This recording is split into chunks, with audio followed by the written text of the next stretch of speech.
Merci. Merci. La parole est à Monsieur Loïc Prud'homme pour le groupe de la France Insoumise et pour 5 minutes.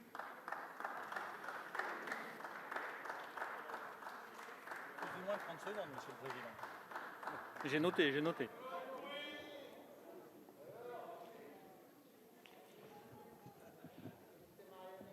Merci, Monsieur le Président, Madame la Ministre, Monsieur le rapporteur général, chers collègues.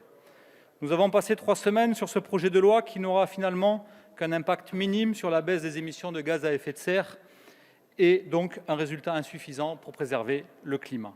Ce texte, issu de la Convention citoyenne, aura abandonné ou édulcoré 3/4 des propositions en cours de route. Le projet de loi climat et résilience n'est plus que le projet de loi climat et dividendes. Le résultat, traduit dans votre novlangue de Startup Nation, est donc le suivant. Après un brainstorming intense, la publicité ne sera pas encadrée, on interdira seulement la promo de but à gaz et pour le reste, on fera confiance aux copains publicitaires. Sur la rénovation énergétique, la deadline a été placée en 2034 avec une méthode agile qui a permis d'invisibiliser les passoires thermiques et de placer la responsabilité des actions en justice sur le dos des locataires. Concernant l'artificialisation des sols, c'est le process dérogation qui a pris le lead. En dessous de 10 000 m², on peut bétonner comme on veut. C'est pratique, ça concerne 80% des projets en cours. Et bien sûr, sur le e-commerce, Macron-friendly n'est pas concerné. Pour l'interdiction des trajets en avion sur les lignes intérieures, le scope a été mis sur les durées de moins de 2h30, à peine 5 lignes concernées grâce au process dérogation en cas de correspondance. La taxe sur les engrais azotés bénéficie d'une approche flexible. Elle sera envisagée si les objectifs annuels de réduction des émissions ne sont pas atteints. Bravo, le permis de polluer pour tous avant d'atteindre un reach impossible.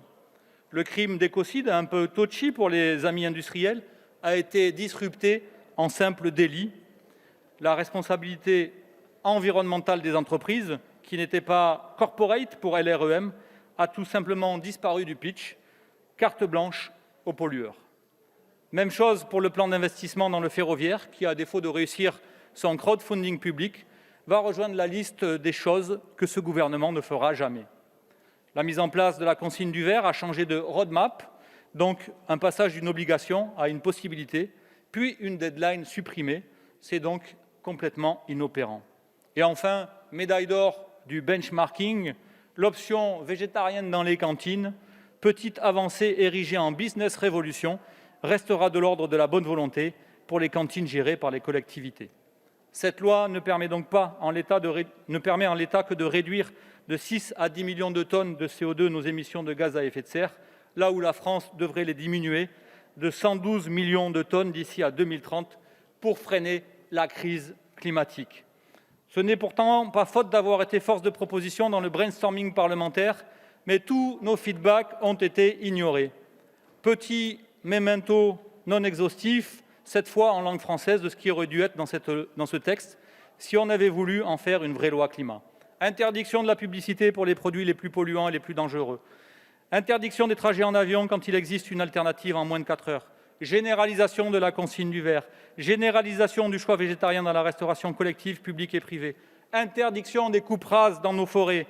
Obligation de la rénovation globale des logements loués en cas de changement de locataire ou en cas de vente dès 2022. Fin des accords de libre-échange, climaticides et mise en place d'un protectionnisme écologique et solidaire. Interdiction de l'artificialisation des sols dès 1000 m² en y incluant les entrepôts du e-commerce. Mise en place d'une vraie redevance et d'une taxation des externalités négatives des engrais de synthèse pour sortir du modèle agro-industriel. Enfin, et pour finir, éco-responsabilité pour les grandes entreprises, éco-conditionnalité des aides publiques et taxation des dividendes à 4%. Ce texte répond à toutes les exigences des lobbies, épargne les grandes entreprises et les grandes fortunes, alors même que ce sont les plus gros pollueurs. L'Observatoire des multinationales relève avec justesse que 100% des entreprises du CAC 40 ont œuvré pour faire de cette loi climat une loi climat peu ambitieuse. De fait, justice sociale, solidarité fiscale et conditionnalité écologique ne font tout simplement pas partie de votre vocabulaire, encore moins de votre politique.